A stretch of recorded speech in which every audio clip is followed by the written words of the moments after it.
Okay, I mean, it's still impressive. I'm still impressed.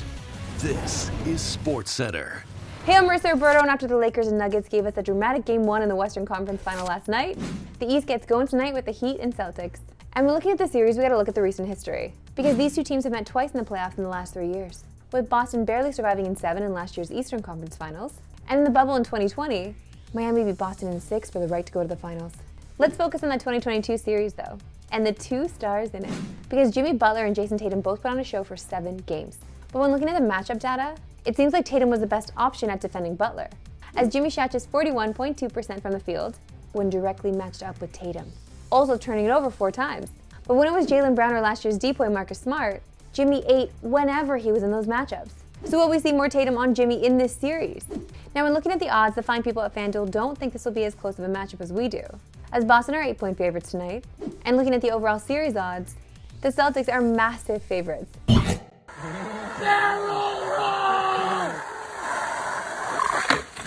Time now for my favorite segment and yours that we love sports today. Why we love sports today. And it's no secret this show loves a good slip and slide, especially as time passes. We keep seeing new evolutions to it, like this video here. Oh my god, no. Come on. Okay, that's fun. Skateboarders are the best, honestly. They're skating down the hill. Oh man, that's so fun. And while we're watching dramatic jumps into wet surfaces, we might as well stay on theme with this next video. Ooh. Look at that big mud streak. Oh my god! I was not expecting that. Also, these slides are a menace on a hot day. I don't know who invented them. I don't know why they thought they were a good idea. But nobody wants to go on these slides on a hot day. All right. We're one day before the conference finals in the NHL. And there's been a lot of talk about the teams that didn't make it compared to the teams that did.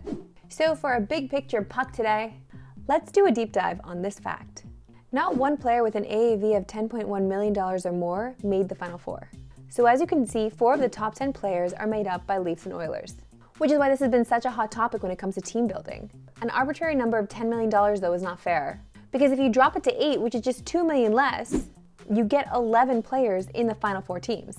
And if you go back to last year, the 2 highest cap hits in Connor McDavid and Artemi Panarin were both in the conference final. So instead of that arbitrary number, what we should look at is percentage of the cap the contract takes up. Let's go back to the 2008 Stanley Cup champion Red Wings as an example. Nicholas Lidstrom, Pavel Datsyuk, and Brian Rafalski combined for $20.3 million, which was just over 40% of the cap at that time. Looking at the Leafs, Matthews, Marner, and JT combined for just over $33 million, which amounts to, you guessed it, 40.6% of the cap. Now let's compare that to the Final Four teams and what they're playing their top 3 players as far as AAV goes. Florida comes in at the highest with 35.7% between Bob, Barkov, and Tkachuk, while Carolina is the lowest at 24.1% due to the fact that Pacioretty and Svechnikov are hurt. While it's not 40% of the cap, it's pretty close for most of these teams aside from Carolina. The overall point here is invest in your best players, because that is still how you win.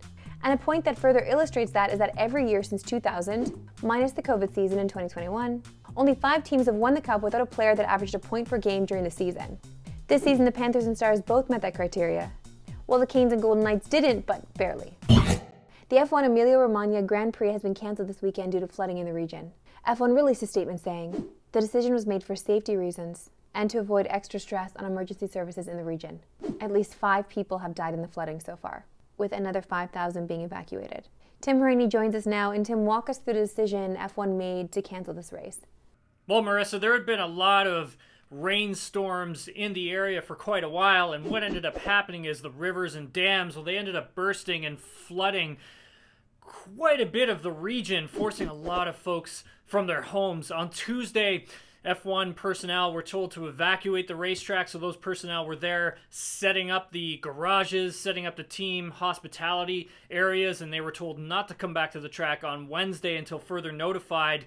And then on Wednesday morning, race organizers, local authorities, well, they got together and they quickly had a meeting and called this whole thing off. And at the same time, F1 did not want to put any added burden on emergency workers in the area. Now, there are some reports out there that AlphaTauri, some of their team personnel, well, they spent the night in their factory. AlphaTauri's factory is located closely to the racetrack, so some of those folks being evacuated from their homes at the same time. Now, I did speak with some team personnel, And they did end up telling me that they flew in on Wednesday morning. They were told of the situation, and so it was back to the airport for them. And so calling this whole thing off, what that will do, it will open up some hotel spaces for those that were affected by this horrible situation, so giving them a place to stay.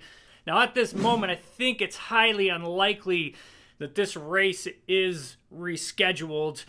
Looking at the F1 calendar moving forward, it's just way too jam-packed. It was already up to 23 races before this event was called off. That would then move it down to 22 races for the 2023 F1 season. But the main point in all of this is that those who are affected by this horrible situation get the help that they need.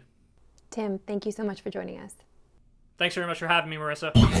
Okay, anytime we get to talk esports on the show, I'm excited. And this next story is kind of cool.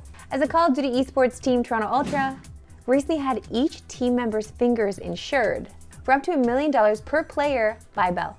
Bell released a statement saying, "From texting to typing and gaming, fingers are essential to the sport, and now the team is fully covered when they compete at the end of the month at the Bell-sponsored Call of Duty League Major 5 tournament." I reached out to Toronto Ultra teammate Insight, who said that they can't wait to show off their skill and their freshly insured fingers in front of a home crowd at next week's major. Now, that's not the first time we've seen athletes get some pretty wild insurance policies for body parts. F1 driver Fernando Alonso had his thumbs insured for a cool $13.3 million, which is important, but just the thumbs? Just the thumbs, Fernando? Bayern Munich keeper Manuel Neuer had his hands insured for $4 million. If only that policy covered this past winter's ski incident. Then there's Lionel Messi's outrageous leg insurance, which reportedly has a $750 million payout. But this last one is by far the most outrageous. And just a caveat, it's unconfirmed, so it may not have even happened. But the rumor is for sure worth mentioning. Competitive eater Kobayashi apparently got stomach insurance for $100,000. I don't believe this one because what insurance company in their right mind would pay out that policy? Think of all the stuff he's put in his stomach. He's doing it to himself. That's all for today. We'll see you tomorrow, 3 Eastern, New Pacific. Have a good one.